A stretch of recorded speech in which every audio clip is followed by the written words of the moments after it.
Nārada Muni Bajāya Vīṇā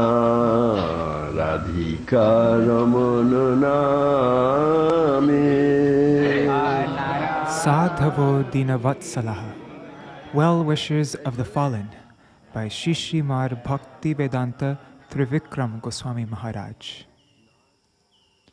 One day, the exceptionally kind and compassionate Sri Nārada Gosvāmī was walking through the forest on his way to Prayag. He planned to bathe there in the confluence of the three sacred rivers, Ganga, Yamuna, and Saraswati. Along the way, he saw a deer lying on the forest floor. The deer was writhing in agony, for it had been pierced by an arrow and its legs broken. This sight struck Nārada's heart with intense pangs of grief. Not too far ahead from where the deer lay, he spotted a wild boar, fallen and writhing upon the ground in the same way. The boar had also been left to convulse in pain, also pierced by an arrow and its legs broken. All of this perturbed Nārada greatly. Again, a short distance away, he found a rabbit in the same condition. His heart, enveloped by the pain of those living beings, became extremely restless. As he proceeded further, he spotted the man who was responsible for such cruelty. Behind a tree stood a dark-complexioned hunter. His eyes were red, and his figure was fearsome and wild. He looked like the Lord of Death. He had already fixed an arrow to his bow and taken aim at his next prey. Completely unable to remain apathetic, Nārada left the path that led to the confluence of the three sacred rivers and walked into the forest toward the hunter. The hunter's prey, a couple of deer, were startled when they saw Nārada coming and fled. The hunter began boiling with fury. He truly wanted to shout profanities at Sri Nārada Gosvāmī, but the influence of that greatest of sages was so powerful that he realized he was completely unable to do so. Instead, when he opened his mouth, he spoke as follows. "O respected sir," he began, "for what purpose were you compelled to leave your path and walk towards me? Upon seeing you, the deer, who are my prey, have fled." "My dear boy," Nārada said, "I lost my way and came here to ask you for directions. But I also came to you hoping you would answer a doubt I have. Along the path, I saw a deer, a boar, and other animals writhing in pain. Their flesh had been pierced by arrows and their legs crushed. Would I be right to assume they, too, were your prey?" "Yes," admitted the hunter. "You're right. They were my prey." Nārada said, "You are a hunter, so your occupation is to give chase to animals. But why do you not swiftly end the lives of your prey? Why do you leave them half dead, unable to leave their bodies? What is your purpose in such actions?" "Please hear me, good sir," said the hunter. "My name is Mṛgrāri. I have learned my hunting skills from my father. I wound my prey so severely that they cannot flee, and in that half-dead state, they simply lie, writhing in agony. This sight fills me with a kind of happiness that I cannot experience if I kill them swiftly." Sri Nārada, who is most compassionate, listened to the hunter's explanation and then spoke to him. "I want to beg something from you," he said, humbly folding his hands in front of the hunter. "Will you give me what I ask?" The hunter became very pleased upon hearing this, and a genuine desire arose in his heart to serve Sri Nārada, who is such an exalted saint. So he replied, "If you so need, you can take the fallen deer and other animals for yourself. Or if you want deer skin or tiger skin, come to my home. I will give you whatever you want." Spiritual merit. If we contemplate the immense benediction this hunter was about to receive that day by dint of some unknown spiritual merit, sukṛti of his, we will become awestruck by his good fortune. In a past life, he certainly must have served a devotee of the Lord or the Lord himself, perhaps without even knowing it. As a result, on that day, he was conversing with such an exalted devotee of the Lord as Sri Nārada Gosvāmī. Moreover, he was feeling genuinely inclined to serve him. Because of all this, he was soon to achieve ultimate auspiciousness. It is written in scripture, Bhaktistu bhagavad bhakta sangena parijayate satsanga prapyate pumbhi sukṛtar purva sanchitai. Brihat Naradiya Purana 4:33. Bhakti becomes manifest by the association of the pure devotees of Bhagavan, Sadhu Sangha. Such Sadhu Sangha is attained by the influence of previously accumulated spiritual merit, sukṛti. Sri Nārada Gosvāmī personally accepted this hunter's fate as his own responsibility, for the hunter had accumulated some spiritual merit. I do not want the deer, its skin, or anything else, explained Nārada. I just want that from this day on, you will not leave all the animals you hunt half dead. Instead, slay them swiftly so that they leave their bodies immediately. When the hunter heard this, he said, You are asking this of me, but what is in it for you? And why do you forbid me to leave the animals half dead? Please explain to me, what is wrong with leaving them like that? Sri Nārada replied, To render the creatures unable to die is to inflict much more pain on them than outright killing them. To cause another entity distress is to guarantee that you yourself will consequently experience the same suffering. Hence, causing pain to others is tantamount to arranging the same suffering they experience for yourself. Just imagine, due to misunderstanding the laws of life, all the creatures you have killed shall kill you, one birth after another for the same reason. In the Vedas it has been said, Ma hingsyat sarvani bhutani, no living entity should be made to suffer. And Manu, the father of mankind, has similarly said, Mam sakadati amutra yasya mamsam ihadmyaham. Whoever eats me, I shall later kill and take his flesh. The hunter had been a merciless and extremely savage person his entire life, but now, deeply affected by his encounter with such an exalted devotee of Bhagavan, faith in the inescapable reality of the fearsome consequences of his sins developed within his heart. As he began to vividly contemplate the many wicked deeds he had committed in his lifetime, and then the inevitable torturous punishments he was fated to suffer for them, he became engulfed by intense anxiety. He cried out, Ever since my childhood, I have been killing living entities. There must be no end to the sinful reactions I have incurred. Is there any way to save me? Now I surrender myself at your sacred feet. Please save me from the reactions to my countless sins. When Sri Nārada Ṛṣī heard the hunter's earnest prayer to be delivered from his terrible fate, he said, If you do what I tell you and maintain your trust in me, you can be delivered from the reactions of all your sins. I shall do whatever you say, the hunter said. The following points should be noted. First of all, spiritual piety, sukṛti, is essential. It is impossible to meet saintly personalities, the devotees of the Lord, without it. But it can be acquired knowingly or unknowingly.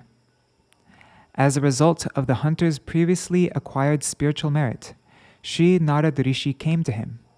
But his faith in Nārada was not roused simply by seeing him. In fact, he had at first even wished to abuse Nārada with foul language. Yet, after speaking with him, the hunter developed faith in him. Therefore, although it is enjoined adau shraddha, at first there is faith, it actually implies adau sukṛti, at first there must be sukṛti. Only after someone has spiritual merit is this faith, shraddha, attained. Thereafter, he attains the company of sadhus, saints, and along with that, the inclination to follow their instructions is born. wealth is a hindrance to one's eternal well-being. Secondly, through the statements of scripture or through their own words, the sadhus sever our attachments to all that is mundane and illusory. So in order to rescue the hunter from sensualistic life, Sri Nārada ordered him to break his bow, which was the root of his futile pursuits, anarthas, as well as the principal means of his livelihood. For a soul entangled in the clutches of anarthas, wealth causes far greater harm than high birth, erudition, or physical beauty. Sri Nārada once said, "Na hyanyo jushato joshyan buddhi branksho rajo guna Shri madad abhijatyadir yatra stri dyuttamasava." Srimad Bhagavatam 10.10.8. Of all temptations for enjoyment, the allure of becoming rich bewilders a man's intelligence even more than his physical beauty, high birth, or erudition. When an ignorant person is privileged with wealth, he squanders it, indulging in wine, women, and gambling. Bhagavan Shri Krishna said, "Yasyaham anugrihnami harishye tad dhanang shanai tatto dhanang tyajantasya swajana dukha dukhitam." Srimad Bhagavatam 10.88.8. When I wish to show someone special favor, I slowly strip him of his wealth. Eventually, his relatives and friends abandon him for being poverty-stricken. Thus, he suffers one calamity after another. Sri Shankaracharya has also explained that wealth is a hindrance to one's eternal well-being. Yavar vito parjan asakta tava nija parivaryo rakta pascha jivati jar jar dehe varta kopi na prichatti gehe. As long as a man is committed to earning money, his family loves him. But later, as his body dwindles with age and he becomes incapable of working, everyone in his house ceases talking to him or even taking care of him. Chanting the holy names of Sri Bhagavan is the most beneficial spiritual path mankind can pursue. But the intoxication of wealth is a formidable obstruction on that path. Therefore, Sri Kunti Devi once said, "Janmaishwarya shruta shri bhir edamana madapuman naivarhatya bhidatung vai tvam akinchana gocharam." Srimad Bhagavatam 1.8.26. You are easily attainable for those who are exhausted with this mundane world. On the other hand, no one who has become intoxicated by the four privileges of prestigious birth, wealth and luxury, erudition, and physical beauty can approach you with true sincerity. On account of all this, Sri Nārada Gosvāmī ordered the hunter to break his own bow, thus terminating his sinful method of earning a livelihood and encouraging him instead to adopt the life of a mendicant. That was the only way the hunter would be able to experience the Lord's kindness and to realize his own insignificance. As long as someone remains attached to forbidden sinful activities which are driven by passion and ignorance, his consciousness will never awaken to the reality of the sadhus, the scriptures, and the Lord. Yavat papaistu malinang hridayang tavadevahi na shastre satbuddhi syat sabuddhi sadguru tata. As long as one's heart is polluted by sin, his intelligence cannot have faith that the scriptures and Sadguru are real.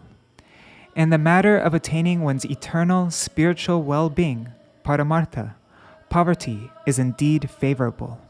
Mundane prosperity and sensualism are never favorable in the life of a person practicing bhakti. And it will never suffice to simply feign spiritual realization and perfection. One must genuinely rise to the platform of spiritual realization. Material wealth and other temptations can never delude or intoxicate a siddha purush or perfected soul.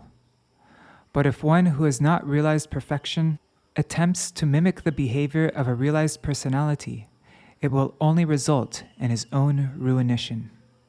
Naitat samacharej jatu manasapi hyanishvara vinashyatya charan modhyad yatarudrobtijam visham. Srimad Bhagavatam 10:33-30. If an ordinary person foolishly mimics the behavior of a powerful master or god, he will ruin himself, just as drinking an ocean of poison as Shiva once did would annihilate any ordinary mortal man. We have heard that when someone is still in the early stages of chanting, he constantly commits offenses to the Lord's holy names. As a result of those offenses, he verily obtains profuse material wealth and fame, as well as abundant opportunities for sense enjoyment. And he even sees this affluence and recognition as signs of the Lord's favor on him. If he fails to understand that this opulence is the result of his offenses, and in fact an obstacle in the path of bhakti, and if he does not act cautiously, then the chances of him becoming tṛṇād api sunicha, that is, more humble than a blade of grass, are very low and rather undermined. In this way, impediments to chanting the pure form of the holy name, Shuddha Nam, arise. In actuality, no amount of wealth or luxury can delude a self-realized soul, nor can they intoxicate him with vanity. Only one who is still gripped by anarthas should be fearful of these things. Supreme auspiciousness for sadhaks who are affected by sensual urges lies in poverty and being totally without possessions. Hence, abandoning all riches and opulence in favor of voluntary poverty shall prove propitious for the devotees. We have heard from the accounts of Sri Nārada Ṛṣī's life how that most gracious universal Guru showered his mercy upon the two sons of Kuvera. He demonstrated that once the vanity of wealth is eradicated, a person earns an eligibility for bhakti. In Nārada Ṛṣī's life history, we find that he never accepted a wealthy or famous disciple out of greed for wealth and opulence. The truth of the words, Je joto patita hoy, tava daya tattatai, the more fallen someone is, the more mercy is available for him, exists forever in Śrī Guru Tattva, which is represented by Sri Nārada. Gurus like Sri Nārada never exploit their disciples for money on the pretext of bestowing eternal well-being upon them, as many corrupt gurus are known to do. Such flaws, which are self-evident in the behavior of bogus gurus, cannot be found in the character of gurus like Sri Nārada. The Puranas state, Guruvo bahava shishya vita paharaka. Many gurus exploit their disciples for wealth. Genuine gurus are totally above envy. It is impossible for them to feel envy of another's competence as guru. Sri Nārada and other genuine gurus are never seen contesting each other, scuffling over any highly educated, honorable, or wealthy person, hoping to make him their disciple. On the contrary, when they meet another guru, especially one of a similar disposition and caliber, the profound camaraderie they feel for one another becomes evident. Wholehearted surrender to Guru. Some days later, Sri Nārada went to see Mṛgrāri, who had now become a penniless mendicant, in order to give him his association. On his way to Mṛgrāri's straw hut, he was pleasantly surprised to meet his friend Parvat Rishi. Overjoyed and thinking of his disciples' welfare, Nārada Ṛṣī begged Parvat Rishi to accompany him. Parvat Rishi affectionately accepted his invitation, and together they headed toward the hunter's cottage. Meanwhile, Mṛgrāri developed genuine faith in Sri Nārada, his Gurudev, for he had beheld with his own eyes the glory and divine potency of Sri Nārada. Nārada Gosvāmī had instantly healed the deer and other two animals that Mṛgrāri had shot and all but killed the day they had met, and let them run off into the forest. And from that day on, people had miraculously began bringing him a large amount of food every day to maintain him, without his ever asking. Because of this divine phenomena, Mṛgrāri became staunchly and unpretentiously inspired to serve his Gurudev, Sri Nārada. Without anyone urging him, he wholeheartedly surrendered himself to his Guru Pad Padma and attained a state of fixed dedication to him. He never succumbed to making a shallow or pretentious show of affection for Nārada or submission to him, or to any other form of deceit. Consequently, he longed for the company of his Sri Guru Pad Padma and became increasingly restless to see him moment by moment. And so, on the day Nārada came with his friend Parvat Rishi to visit him, his heart brimmed with such intense love that as soon as he saw his Sri Guru Pad Padma approaching from a distance, he started to run toward him, anxious to fall prostrated at his lotus feet. However, since a multitude of ants covered the path, he could not run. Being very careful not to kill or injure a single ant, he began to tread most carefully, using his cloth to gently sweep them from the path. Having done so, he prostrated himself before his Sri Guru Pad Padma.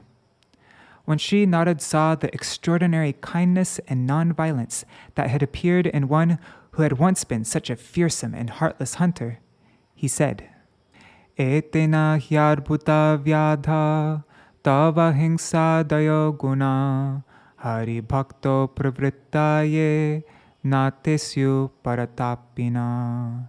Skanda Purana.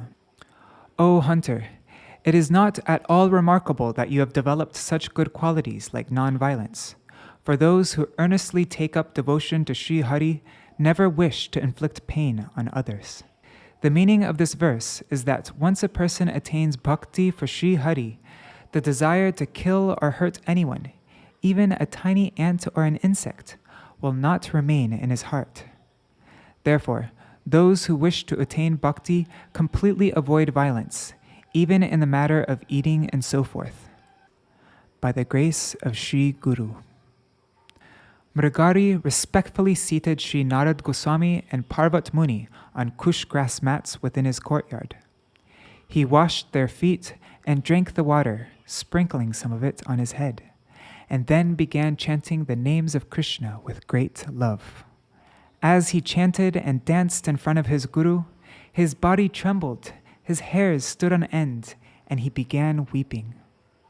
Beholding the hunter's remarkable transformation and pure love of God, Parvat Muni was wonderstruck by the glory of Sri Nārada's supernatural power to bestow divine love of God upon the living entities. He addressed Sri Nārada as follows: Aho dhanyosi devarshe kripaya yasya takshanat nicho pyut pulako lebhe lubdhako ratimachute. Skanda Purana. Aho, Nārada Muni, you are extolled as a sage among gods. By your grace, even a low-born hunter can instantly develop ecstatic symptoms like horripilation and become attached to the Lord. Thus it is seen that Prem Bhakti is attainable by the effect of saintly association. Material gain, adoration, and fame do not find a place in any way in the heart of a person who has such divine company. This is certain. Even as the bogus guru instructs his disciple on the topic of Guru Bhakti, it is unbearable for him to contemplate to what extent he is actually qualified to be a guru. Indeed, there is nothing more painful for an artificial guru to contemplate. Therefore, we feel the utmost honor for the following words: Durlabha Sadgurur Devi Shishya Santapaharaka. O Parvati Devi, rare is a bona fide guru who can truly end the suffering of his disciples. Translated from Sri Gaudiya Patrika, Year 44, Issue 3. Published in English for the first time in Rays of the Harmonist, number 20, Kartik 2009.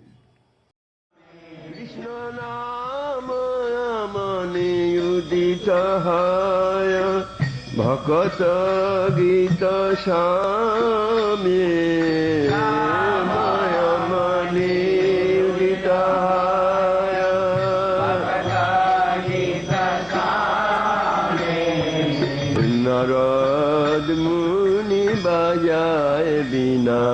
Radhika Ramana Name